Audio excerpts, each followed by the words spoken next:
bem-vindos, bem-vindas a mais um Papo de Arquibancada. Esse que é o podcast do Educa Fedesp, a plataforma da Fedesp voltada para a formação e captação. Eu sou Alexandra Alves e aqui ao meu lado para dividir esse grande bate-papo, Maria Alice, que coordena toda a parte pedagógica do projeto. Bem-vinda, Maria Alice. Olá a todos. Olá, Alexandra. Alexandra, prazer estar aqui com você.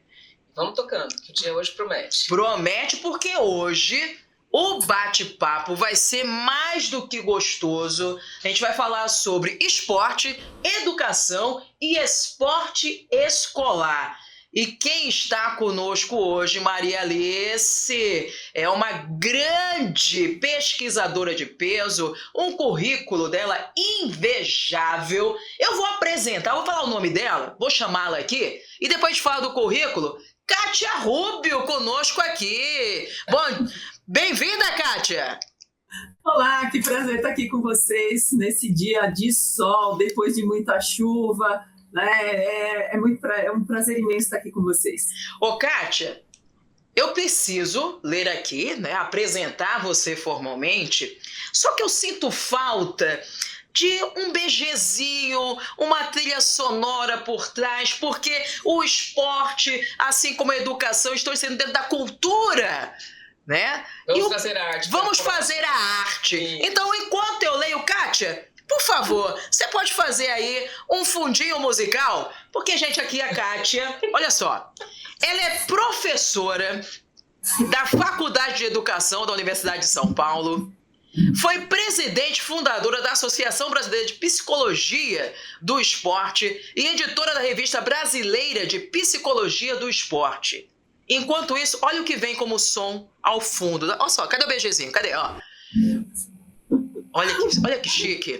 Coordena o Grupo de Estudos Olímpicos, GEOUSP, é editora da Olimpianos, revista de estudos olímpicos. Os seus estudos e pesquisas estão voltados para o imaginário esportivo, a memória do esporte brasileiro, as narrativas biográficas de atletas olímpicos e a psicologia social do esporte.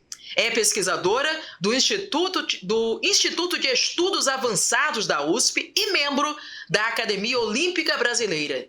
Tem apenas 42 livros publicados, 14 deles como autora e 28 como organizadora na área de psicologia do esporte e estudos olímpicos. E, para além disso, enquanto hobby, também agora faz aulas de canto, voz, violão. Meu Deus do céu, que mulher é essa?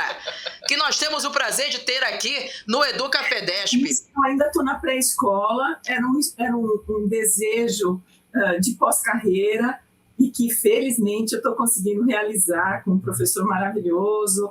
Cantar eu já cantava há muito tempo, cantei no coral da USP, cantei por aí afora. E agora eu também comecei a aprender violão. Estou muito feliz.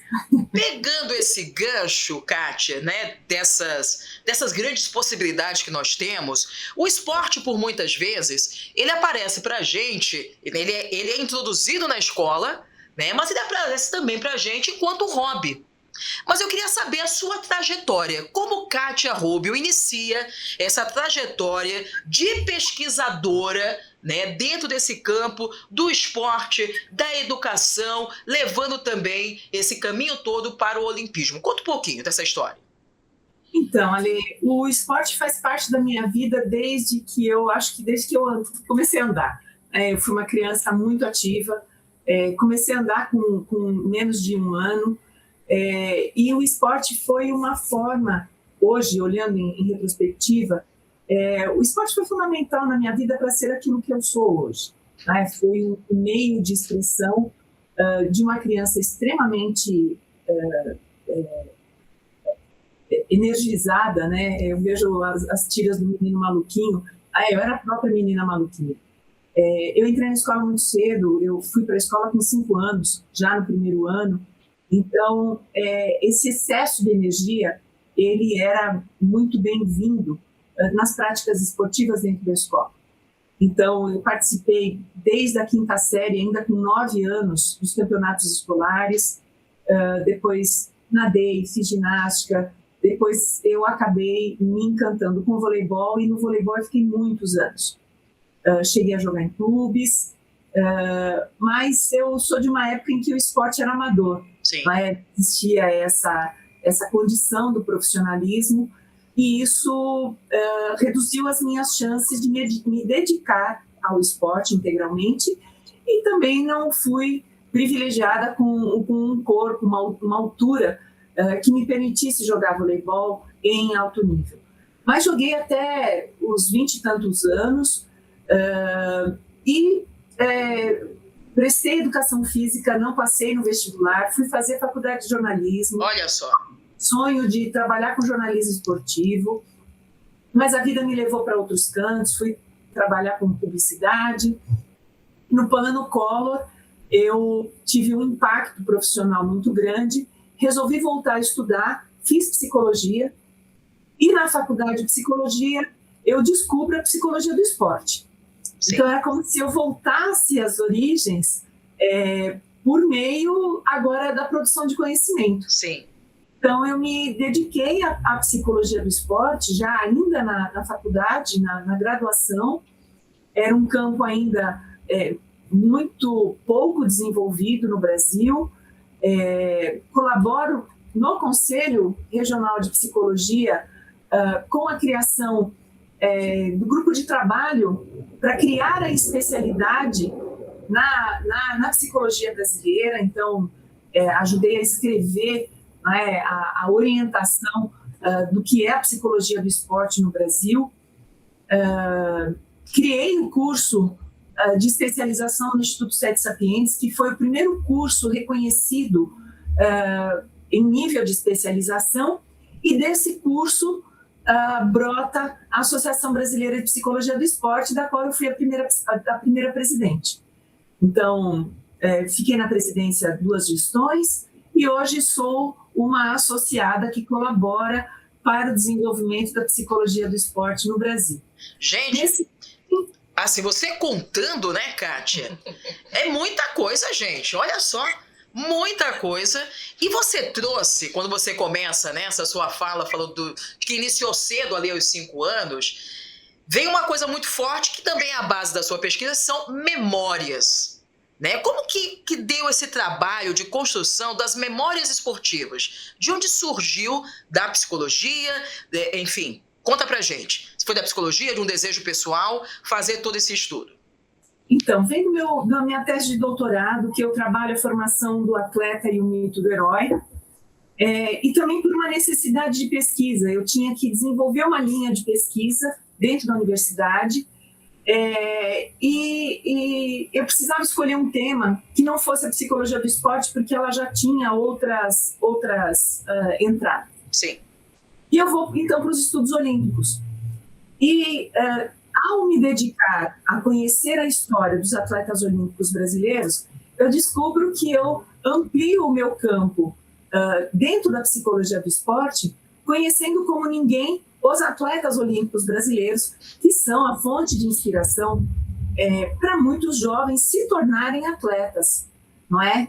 E por meio dessas histórias, então, eu me dedico a desenvolver um método de escuta e de construção de narrativas, que são as narrativas biográficas. Então, embora eu tenha desenvolvido isso com atletas, é um método que pode ser aplicado a qualquer grupo social que pretenda ter escrita a sua memória. Sejam professores, sejam atletas, sejam empresas, enfim, seja lá famílias, não é? É possível, por meio desse método, trabalhar com a construção da memória, que é já um campo lá da história oral, da história de vida, que busca, por meio do ordinário, não é? De nós, ordinários, contar essa história. Porque a história normalmente era contada pelas grandes figuras, né? Sim. Mas não, a história é de todo mundo. Muito bem, Maria Alice, eu sei que você está aí já, né? Também faz parte, né, do grupo Vamos lá, qual que são suas provocações para esse nosso podcast? Trazendo, então, já desde lá do início, então, falando de memória e do seu reencontro com o esporte, mesmo depois do modelo acadêmico, né, já lá na psicologia, qual é o papel da escola hoje? Como que você enxerga, né, esse papel da escola hoje nesse mundo contemporâneo? Eu entendo que a escola é onde tudo começa. Se a gente for pensar que a nossa formação de identidade ela vai se dar já na adolescência, né? A escola está na nossa vida, hoje ainda por cima, né? Muito cedo. Então, as crianças elas têm memórias de escola a partir dos 2 anos. Tem criança aí que tem memória de escola no berçário. Então, a escola ela é um centro não apenas de organização de conhecimento, mas a escola é, antes de tudo, um espaço de convivência, aonde o conhecimento está lá posto, obviamente, mas é onde se desenvolve sociabilidade. Então, é por meio dessa sociabilidade que o ser humano se constitui como sujeito. Então, esse espaço físico, onde se desenvolve identidade, humanidade, é também um espaço de desenvolvimento de habilidades. Então, inúmeras habilidades, não é? As habilidades artísticas, as habilidades esportivas, as habilidades sociais, as habilidades intelectuais. E eu acho muito importante entender que o esporte está no meio disso tudo, independente de julgamento. Né? E ele começa, antes de ser esporte, ele começa como jogo, porque o corpo é esse instrumento de expressão de humanidade. Sim. Então, extrair deste corpo essas possibilidades de expressão é também tarefa da escola, que pode vir pela dança, que pode vir pela competição esportiva, que ela pode vir pela mímica, ela pode vir de diferentes formas. Mas a nossa humanidade, ela se expressa por meio do nosso corpo. Então, vai até um gancho, né, Maria Alice? Formação humana. A gente trabalha muito, né?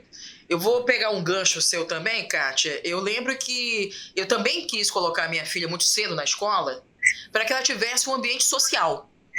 Né? A minha prioridade, quando a Alice era pequena, ela vai, não que eu queira que ela aprenda, né, que ela conclua muito mais cedo, né, os estudos, que antigamente tinha isso, né, você podia adiantar, hoje não, né, você tem o período correto para ter o desenvolvimento, mas muito mais pela sociabilidade, aprender a ser social, aprender a se desenvolver, aprender a lidar com o outro. E o esporte, ele tem muito essa questão da competitividade. Então, muitas vezes, a própria criança, quando se inicia por outras influências externas, ela confunde um pouco o que é o esporte, o que é o espírito esportivo, o famoso fair play, que é trabalhado, com a questão da competitividade, o ganhar a qualquer custo. E se perde aí alguns princípios, dentro da minha opinião, e um deles seria essa questão da formação humana. Né, dentro desse conjunto de habilidades. Eu queria que você falasse um pouquinho sobre isso, Kátia. Como que a gente trabalha? Porque o pai, quando o filho inicia ou a filha numa atividade esportiva, ele já está pensando, vai ser a próxima Rebeca, né, vai ser o próximo Neymar, e às vezes a criança ela só quer se divertir, ela só quer entender o que é estar ali com os colegas, né, que é parte, pelo menos acredito eu, da formação humana. Como é que a gente trabalha isso dentro da escola? Eu vejo que tem uma hierarquia, tem uma linha do tempo para se seguir. Né? Para chegar no esporte, na competição esportiva, existe um percurso a se preencher antes. Então, primeiro é desenvolver esse corpo. E desenvolver esse corpo de que forma? Pelo jogo, pelo prazer de se movimentar. Porque o esporte ele pode ser para todos, mas esse esporte que vai chegar na Rebeca, que vai chegar no Lucas, que vai chegar na Raíssa Leal, é um esporte já que precisou de muita estrada para estar ali nos Jogos Olímpicos. Nem todo mundo tem essa competência, mas todo mundo tem competência para mexer o corpo e desenvolver habilidades corporais. A atividade esportiva, ela já é um refinamento, uma especialização com diferentes patamares. Tem gente que chega lá no topo e tem gente que fica no espaço intermediário. Eu fui uma das que ficou no espaço intermediário. Muito embora eu adore esporte, muito embora eu quisesse muito ter um time para jogar ainda hoje. No começo do ano, eu fui participar de um camp de voleibol e fiz uma semana de treino lá com a molecada. Eu fiquei morrendo de vontade de voltar a jogar. Voltei para casa com os braços tudo roxo. Demorou quase 2 semanas para sair os hematomas do braço, porque é incorporado, é alguma coisa que faz parte da minha vida, da minha história, da minha trajetória. Mas eu sei que eu não vou jogar, eu não vou ser uma seleção brasileira. E não tem problema nenhum. E talvez o que os pais precisem aprender é isso, que mais importante do que chegar a uma seleção brasileira é fazer essas crianças terem o prazer pela prática esportiva para levar isso para a vida. Inclusive, Maria Alice também é de escola, né? Eu queria também saber como é que o professor lida com esse pensamento. Porque às vezes a gente tem um professor que busca, não, eu quero ser aquela pessoa que identifica talentos dentro da escola, né? Que vai participar de um campeonato. E muito desse conceito do jogo, ele se perde, né? Como que a gente trabalha melhor isso também em sala de aula, olhando o professor? Eu acho que a gente precisa ter muita clareza com aquilo que a gente quer dentro da escola, né? Então, acho que tem escolas que têm um perfil de competição, já no esporte propriamente dito, mas nesse mesmo meio, né, falando da competição e de levar os alunos para participar de campeonato, eu acho que tem esse quesito que a gente está falando agora da formação, que como a Kátia trouxe bem, da formação do corpo, mas que ele mexe muito com a emoção, né? Então a gente não pode deixar de lado todo esse potencial que o esporte beneficia a gente de trabalhar essas emoções que às vezes a gente não sabe nem nominar.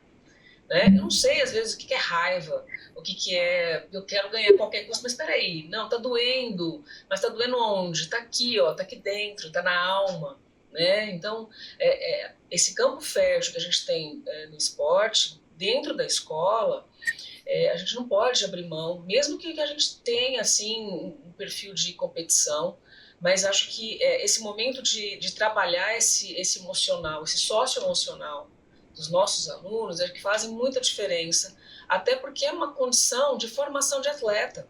Que atleta que a gente vai ter lá na frente sem trabalhar essas emoções, quando ele começa a sentir, quando ele começa a perceber. Porque vem muita pressão em cima, e não é só pressão para ele baixar tempo, para fazer mais gol, para fazer mais pontos, né? Tem outras, né? Então, no caminhar desse atleta e desse professor também, vão ter cobranças de tipo, por que você não ganhou o campeonato? Olha, o patrocinador vai falar tchau se você não ganhar. Enfim, outras cobranças. Eu não posso me machucar. Como que eu lido com a dor? Como que eu lido com o cansaço? Como que eu lido com eu não quero ser atleta para sempre? O que eu vou ser da minha vida? Né? Então, acho que os professores, mais do que nunca, eles trabalham sim, para formar atletas. E quando a gente fala de formar atleta, eu tenho que falar nesse ser todo, né? Não só dessa parte específica de afinamento de refinamento de gesto, de aprimoramento de tempos e tudo mais. Não é só essa parte. Né? Então a gente não pode esquecer que esse atleta ele vai ser alguém, ele já é alguém, sim, e que eu preciso olhar para que ele tenha essa formação garantida desde o começo. Né? Aí eu já queria puxar para um outro canto, que a Kátia tem um texto maravilhoso que ela fala de derrota, e acho que recentemente também a gente começou a falar de derrota. Então, quando a gente fala de competição, eu tenho a coisa do ganhar, mas muito, muito, muito aparece a derrota. Né? Então, quantas derrotas eu tenho nesse caminho até eu ter uma vitória aí pela frente, né? Kátia, eu queria falar um pouquinho, né, de como você vê a importância da gente trabalhar a derrota, né, que eu acho que pouquíssimo trabalhado. E isso, uma vez que a gente trabalha no campo, né, e de novo, eu trabalho no campo esportivo, eu carrego isso para minha vida. Sim. Né? Queria que você abordasse um pouquinho dessa condição da derrota e de como isso na escola também a gente pode trabalhar, né, essa frente tão desafiadora. O estudo sobre a derrota nasceu a partir da fala dos próprios atletas e do meu trabalho como psicóloga também. Porque uma coisa que eu observava acompanhando equipes esportivas é que os técnicos em geral, quando o time ganha, toma-se banho e vai se comer pizza. Né? E ninguém discute a qualidade daquela vitória. Porque você pode ter ganhado por mérito ou você pode ter ganhado porque o time jogou ruim e o próprio time jogou ruim, jogou mal. Mas não importa, se ganhou, ganhou. E quando o time perdia, era aquele caos. Não é? Eram discursos intermináveis, muitas vezes castigos. E aí eu comecei a tentar um pouco mais para a derrota. E eu acabei criando 3 categorias para a derrota. Né? Para a gente poder trabalhar com aquele atleta que sai derrotado da quadra, o resultado daquilo tudo. E aí eu observo a seguinte situação. A primeira condição da derrota, né? Quando a criança, o atleta, não treinou o suficiente. Ele não fez a lição de casa. Então, ele vai para a competição e o que acontece é o inevitável.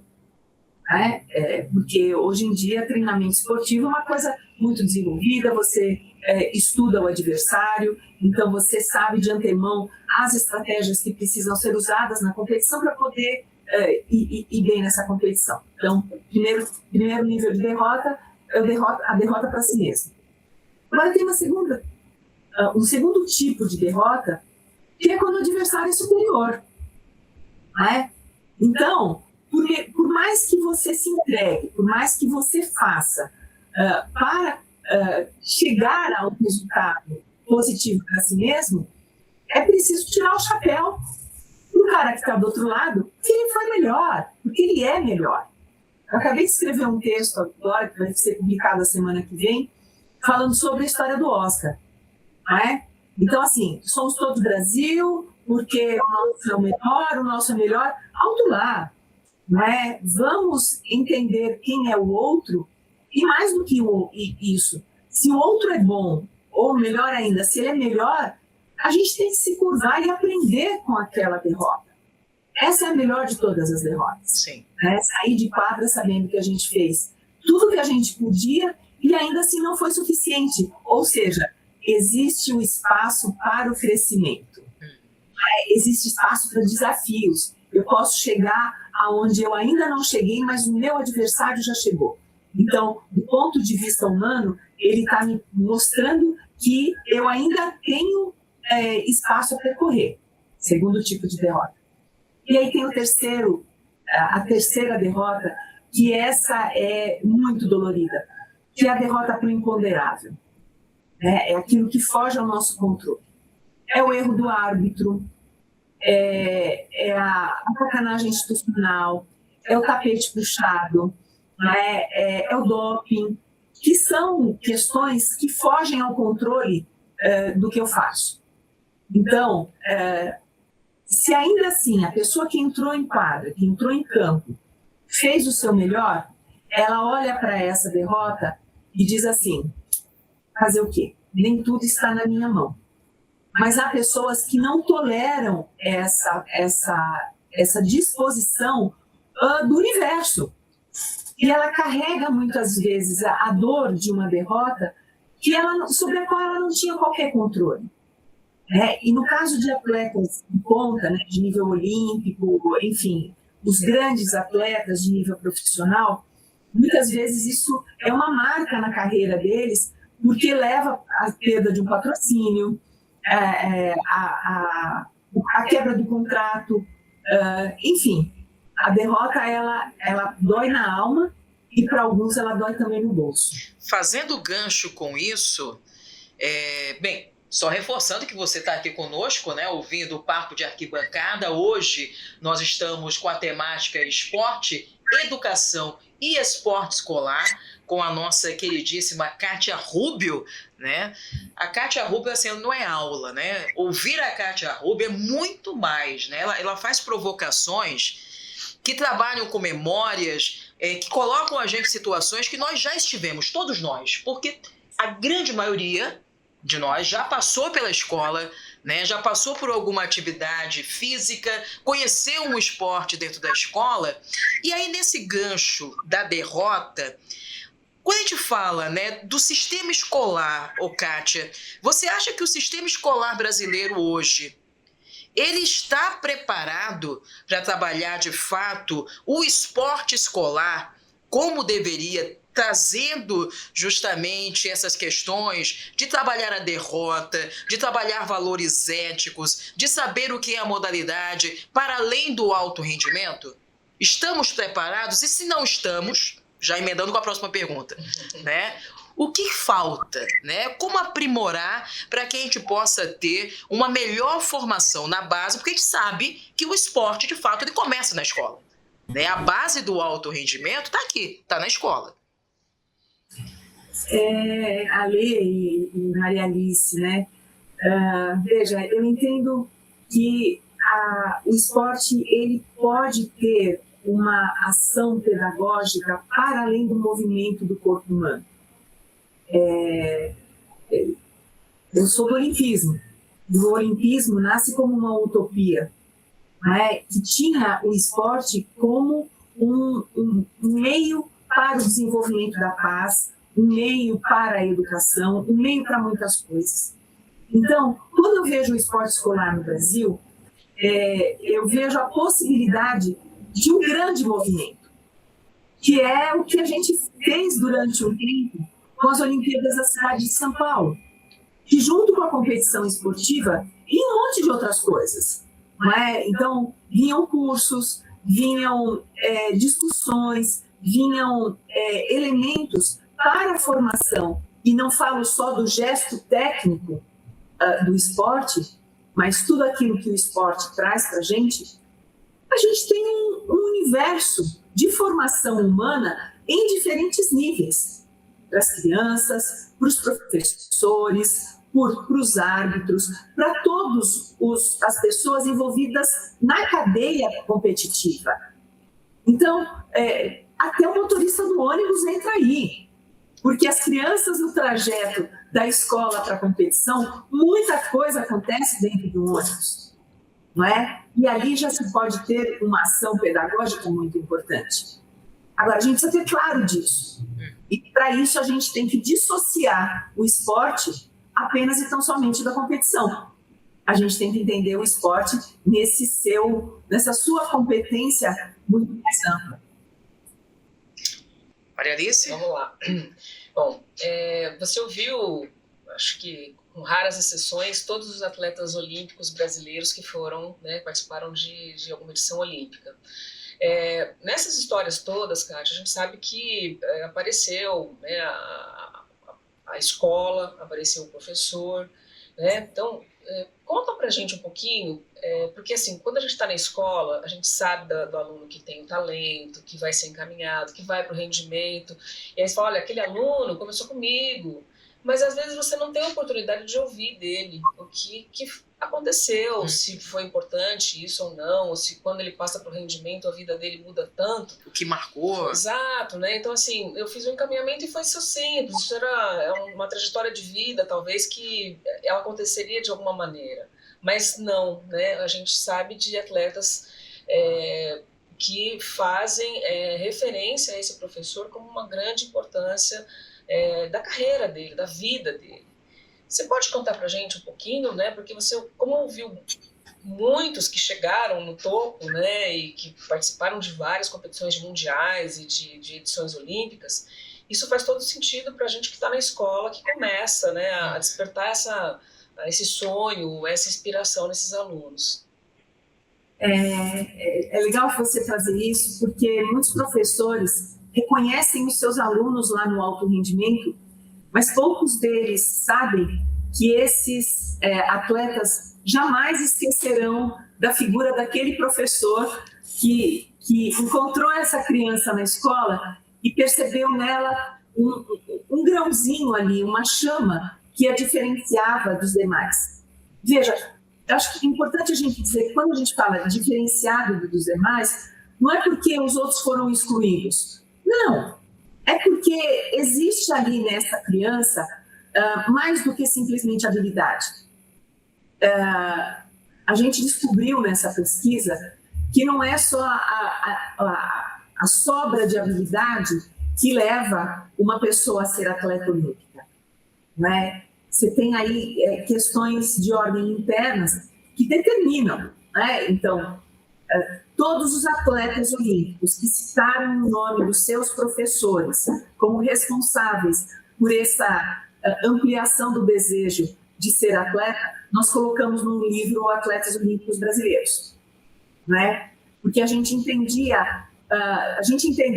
o quão importante era para esses professores verem que esses atletas, depois de se tornarem olímpicos ou mesmo campeões mundiais, medalhistas olímpicos, eles não se esquecem desse professor que teve essa sutileza no olhar de respeitar essa diferença que era tão importante para essa criança. Não é? São os professores inesquecíveis, não é? São esses professores dedicados que botavam essas crianças dentro dos seus carros para ir usar a cidade, às vezes mudar de cidade para poder proporcionar uma competição para essa criança que muitas vezes não tinha saído do seu próprio bairro. Então, é uma experiência que transcende a quadra, que transcende o campo. Realmente é uma experiência humana que faz essas pessoas carregarem também consigo esse desejo de multiplicar essa experiência. É daí que nasce a minha tese do atleta é o mito do herói. Né? Esse atleta que volta para dividir essas conquistas com a sociedade, ele refaz essa trajetória mítica, heróica. E é isso. Então, as crianças que passam pelas mãos de professores dedicados ao esporte, elas se lembrarão desse profissional, desse professor, que é mais do que um profissional, né? Ele tem uma relação afetiva com essas crianças que poderão depois ganhar visibilidade internacional e levar para o mundo essa história de um professor que teve a sensibilidade de reconhecer na criança o desejo de ser alguma coisa relacionada com o esporte. Isso é muito bacana, porque falando sobre isso, né, eu lembro do professor, do meu professor, né? Eu cheguei a ser atleta, não de alto rendimento, né, mas fui até o universitário, e até hoje eu lembro do meu professor de atletismo, Macaxeira, um beijo, lá em Natal, né, o Macaxeira, através da Magnólia Figueiredo, que foi uma grande representante do atletismo lá em Natal, né, e eu busquei o atletismo e me via, não através dela, porque ela fazia as provas de pista, eu fazia campo, né?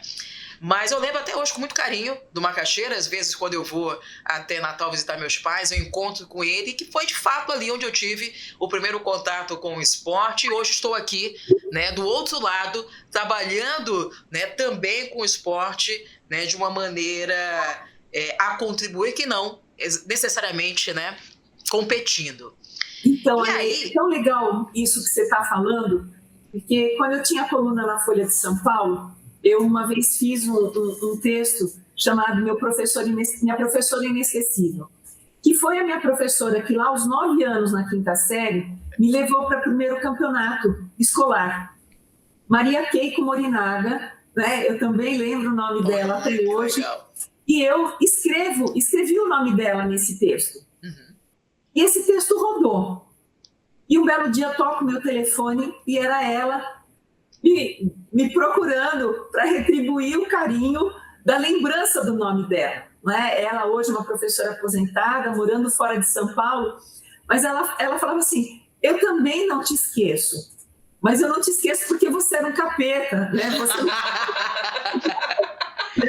Como é que eu podia esquecer de você? Você botava fogo no parquinho, né? O Macaxeira deve lembrar de mim porque eu era ruim, né? O Macaxeira nem fartava, eu fazia a prova de lançamento de disco, peso, e eu ficava muito ansiosa, minha mão ficava suada, eu errava sempre. Todos os primeiros 2 para classificação, me classificava no último. Nossa. E ganhava a prova com 1 arremesso, gente. Eu ganhava o campeonato escolar e lembro que eu vendia brigadeiro na escola, porque meus pais não queriam deixar eu ir para a competição, que foi a oportunidade que eu tive de conhecer uma outra cidade. Eu morava em Natal, o campeonato era em Recife. Era uma distância de 3, 4 horinhas apenas, né? Que para São Paulo isso não é nada, né? Ficar preso no trânsito. Mas não, e meus pais disseram assim, se você conseguir, você vai. Me deram um desafio.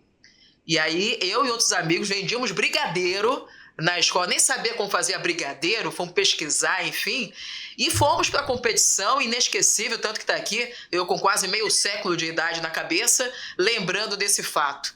E falando nisso, a gente ainda tem muito uma cultura, Maria Alice e Kátia, me corrijam se eu estiver errada, que é a cultura de não valorizar o atleta brasileiro. Como é que isso pode ser trabalhado? Essa história do esporte brasileiro, ela pode ser melhor trabalhada dentro da escola? É uma pergunta maravilhosa, Ale, porque, veja, normalmente a gente tem uma lembrança da história a cada 4 anos quando acontecem os Jogos Olímpicos, não é? Então, naqueles 6 meses que antecedem os Jogos Olímpicos, é aquela coisa, né? Todo mundo quer saber da história. E depois, nos outros 3 anos e meio, tudo se apaga. Sim. E isso não só para a gente estudar história, mas também para falar da carreira dos atletas. Porque muitos atletas esperam, durante esses 3 anos e meio, a oportunidade para voltar a uma grande competição. Então, eu entendo que conhecer as histórias, não só dos atletas, mas... do que é o esporte, como é que o esporte se forma, é um ponto de cultura fundamental para nós. Porque, bem ou mal, as pessoas sentam na frente da televisão para assistir uma competição. As pessoas vão a um estádio de futebol. E sem educação para o esporte, elas vão ser desrespeitosas com os árbitros, com a torcida adversária. Sim. Porque vai ficar naquela coisa apenas da expectativa do resultado. Um campo de futebol, uma arquibancada de qualquer competição, dá muitos estudos antropológicos, não é?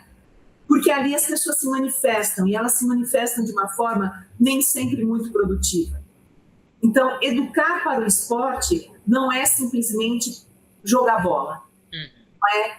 Mas é justamente entrar nesse campo que envolve toda a construção de é um grande produto, não é? Ele é entretenimento, ele é educação, ele é negócio, ele é um monte de coisa. Olha, daqui a alguns meses a gente vai ter Copa do Mundo. Sim. Não é? E o futebol é parte da cultura brasileira, todo mundo sabe disso. Mas eu já começo a ficar arrepiada desde já por conta da desinformação que envolve o esporte, tudo aquilo que eu vou ter que ouvir de bobagem em relação àquilo que aconteceu e aquilo que não aconteceu também. E como psicóloga, né, daqui a pouco o telefone começa a tocar, que assim, professora, por que o psicológico do atleta, né? Então, é preciso cultura para poder curtir o esporte. E não simplesmente para ver a bola dentro do gol, mas para entender a importância de um bom adversário, né? Para entender que aquele jogo tem mais do que simplesmente bola em campo, né? Olha os boicotes, olha a guerra aí acontecendo, o Irã vai jogar ou não vai. Tudo isso também é cenário esportivo. Né? É importantíssimo a gente não dissociar o esporte e as competições esportivas do momento histórico em que elas acontecem. Perfeito, perfeito. Maria Alice, tem mais alguma pergunta? Que eu tenho uma aqui no gatilho. Então vai, tá no gatilho, aproveita. Tô no gatilho porque assim, nós temos aqui conosco vários professores, estudantes, né, que acompanham o Educa Fedesp e muitos questionam linhas de pesquisa. Né? O que você, Maria Alice, você, Kátia Rubio, quais caminhos de pesquisa que vocês acreditam que sejam promissores para que a gente possa estudar esporte e educação hoje em dia? Ale, eu vejo que uma questão central a ser superada na educação física brasileira ainda é a rivalidade entre educação física e esporte. Não é? Eu entendo que não há esporte sem educação física. A educação física ela é fundamental para se desenvolver o esporte, e educação física e esporte não rivalizam em nada, né? São conhecimentos, áreas de conhecimento e de intervenção se complementam e que precisam uma da outra, não é? Então, é preciso entender que o esporte na escola ele é uma das muitas faces da pedagogia, e que ele é fundamental para o desenvolvimento humano. E que a competição, ela faz parte do esporte. A competição não é boa nem ruim. A competição é aquilo que se faz dela dentro do esporte. Então é preciso educar para competir. Não é? A competição ela não é um dado natural. Então, junto com a competição, a gente tem que discutir ética. Junto com a competição e o esporte, a gente tem que discutir vida em sociedade. A gente tem que discutir o que é rivalidade, que adversário não é igual a inimigo. E essas discussões passam batidas. E não deveriam. Não é? É preciso criar espaço para que essas questões sejam discutidas sem preconceito, porque só assim a educação para o esporte pode se desenvolver. Perfeito. Acabou. Vamos fechar aqui, né? Kátia, muito obrigada por sua participação aqui conosco no Papo de Arquibancada, esse bate-papo aqui gostoso, desmistificando, né, alguns cenários dentro do esporte, dentro da educação, dentro do esporte escolar. Muito obrigada. Eu deixo um espaço agora para suas considerações finais, né? Se você quiser deixar, inclusive, enfim, fica aberto, né, as suas redes sociais, o seu trabalho de pesquisa, por favor. Antes da Kátia falar, só um minutinho, para não quebrar o clima também, acho que Kátia traz para a gente várias considerações e vários pontos, né, como você também abordou, de reflexão do que é o esporte na escola. Né? Então, ele não acontece só na quadra, ou na pista, ou na piscina, né? Ele acontece também fora da escola. E acho que é importante a gente, cada vez mais, trazer essas conversas para a gente refletir do que a gente, enquanto educador, enquanto professor, tem de missão, né? Tem de orientação para que a gente tenha realmente, né, um atleta bem formado, né, que vai poder optar por A ou B ou C sem técnico e pais na cabeça dele o tempo inteiro, né? Mas que ele seja um protagonista da vida dele, né? Obrigada, viu, Kátia, pela conversa e por sempre trazer esses pensamentos bons. Eu é que agradeço, eu tenho um prazer imenso em colaborar com as ações que envolvem esporte e escola. A gente tem um longo trajeto nessa construção, né? A convite da Maria Alice, durante muitos anos eu colaborei com as atividades paralelas, né, às Olimpíadas Escolares, e isso está sempre no meu horizonte e no meu coração. Eu tenho um apreço imenso pela escola, pelo esporte que se faz dentro da escola, e eu procuro nas minhas redes sociais refletir um pouco sobre isso. Então, o meu Instagram é Katia_Rubio. Toda semana lá tem pelo menos umas 2 ou 3 publicações sobre essas questões que nos levam a refletir muito mais. E as ações do Grupo de Estudos Olímpicos, que vira e mexe a gente está aprontando alguma por aí, mas que também pelas redes sociais a gente sempre divulga aquilo que está no nosso horizonte. Obrigada por esse convite, sigo aqui à disposição sempre que vocês precisarem da minha colaboração.